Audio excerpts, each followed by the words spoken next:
Hello, you fuckheads and retards. Welcome to another exciting edition of my show. This is called News of the Day. This is when we take the news stories that are running through this cycle and we put a biblical slant on them. So let's begin, shall we? First story. I woke up this morning and I turned on Fox News. I live in Asia, so the time's all messed up. I still get a live feed. And the Neil Cavuto show is on. That fat little sausage Neil wasn't there today. It was the black guy, Charles Payne. He's one of these real Wall Street guru types. I'm not a big fan of Wall Street because I always see this huge disconnect. Like anytime there's bad news for the American economy, the stock market goes up. If you get a jobs report that's bad, the stock market will shoot up. Why? Because they're hoping for lower interest rates. You know, sometimes when bad news happens on Main Street, the Fed lowers the interest rates to juice the economy.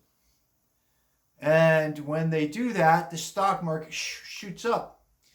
Conversely, if you hear good news like, boy, we had a great jobs report. So the Fed is going to keep interest rates where they're at. The market suddenly goes down. It's almost like counterintuitive. Good news, the market goes down. Good news for the regular guy, the market goes down. Bad news for the regular working man, the market goes up.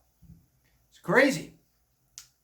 Anyway, that's how I see it. I think Wall Street is addicted to that sugar, right? They're addicted to that low interest sugar. And they don't really, mainstream America means nothing to them. Main Street America, I should say, means nothing. We're just a bunch of goons, right? Bunch of hayseeds. Anyway, the first story was a funny one in the sense that many of Joe Biden's donors, this is what Charles Payne said. I don't know if he's right or not. Many of Joe Biden's donors, they want their money back. They said, can we get a refund? And I found that amusing. I find it amusing because I'm just perplexed why they're so surprised by this guy's bad performance. I knew back in 2019 watching him debate that his brains were fried, right? And I also saw him, I said this in another video, the most disturbing thing, for some reason it disturbed me. There are other more disturbing things. It's when he first got in, and he was in some small town, saying hello to the people and whatnot. He has this big ice cream cone, and he's got his aviator glasses on. I think this was in 220 or 221.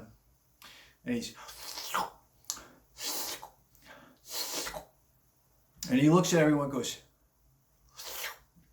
I like chocolate chip. Just like a big kid. I said, man, this guy's a fucking moron. Look at him. Just like a big kid. Like he was 5 years old.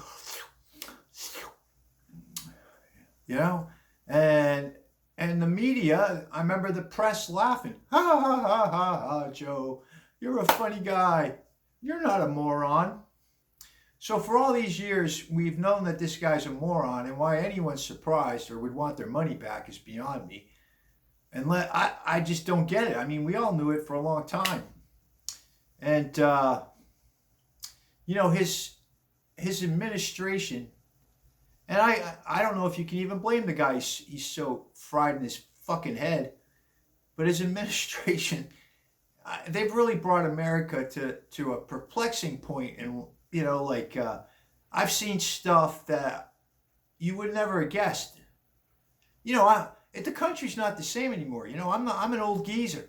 It's not the same. Like, for instance, I'll give you Rachel Levine. That man who wears the fright wig and dresses up in a Navy uniform, and he's a general. Nobody would ever guess that. If you would have said that to me even 15 years ago that one day you'd have someone like Rachel Levine. I'd be like, no.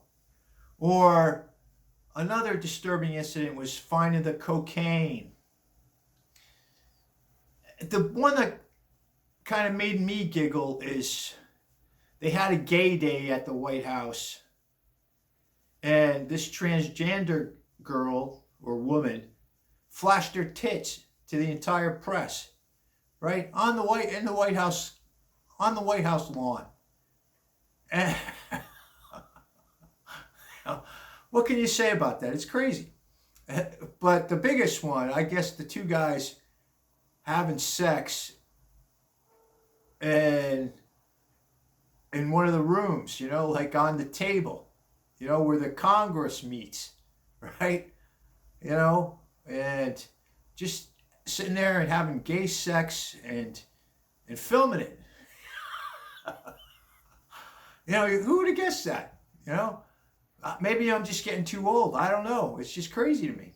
Anyway, I was thinking, I saw this guy on Piers Morgan yesterday, and he was saying how that whole debate was a setup. I don't know if he's right or not. He said, look, the State of the Union address, they gave him a shot of some type of adrenaline. He comes out like Speedy Gonzales. And this time, he comes out like a walking corpse. For some reason, this is his claim. They're setting him up for failure to get somebody else. This time, he comes out like a walking corpse. And he's just completely lost from the beginning. Second thing he noted is that Dana Bash and Jake Tapper didn't interrupt at all. He said that it was, he was going back to 220 when Trump couldn't get a word in edgewise without without one of the moderators calling him a liar or stopping him from speaking. So I found that quite interesting. Is it true? I don't know. I have no clue, to be honest with you.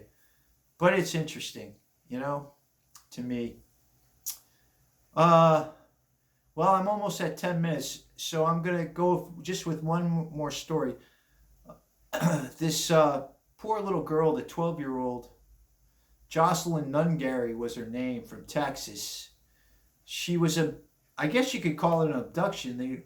These two immigrants from Venezuela led her down a path under a bridge.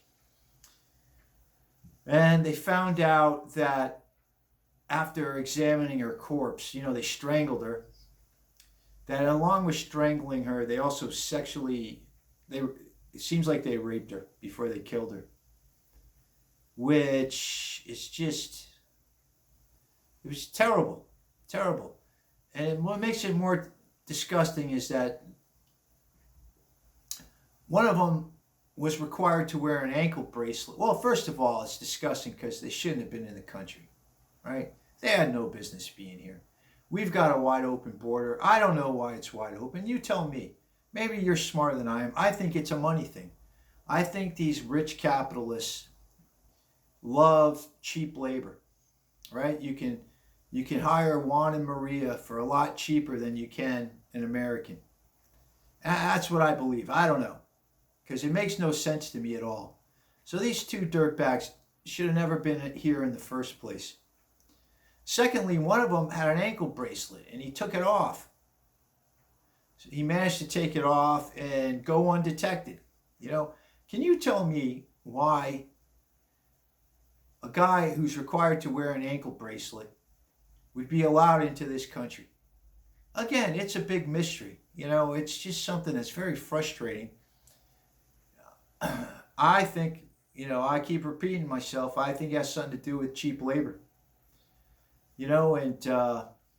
Let's put a biblical slant on these stories. You got the transgender guy with the tits on the White House lawn. You've got Rachel Levine, who would like to see all the little boys in America getting their dicks cut off and become women. I mean, he's a big transgender activist. And you see these punks from Venezuela raping and murdering a 12-year-old girl. And again, I go back to Romans 1. There comes a time when God just says, I'm leaving them to their own devices.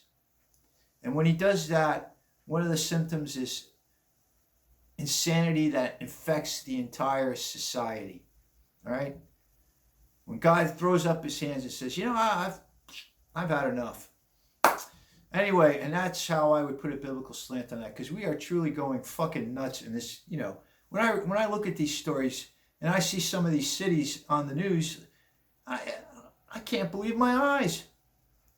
You know, the homelessness, the drugs, the fentanyl, the insanity. You know, it's too much. Anyway, I'm going. If you like this, press subscribe. Well, if you like this, press like. If you want to join, press subscribe. I want to tell you, fuckheads and retards, something right now. I'm wishing you a blessed day, and enjoy your lives. It goes by so quickly.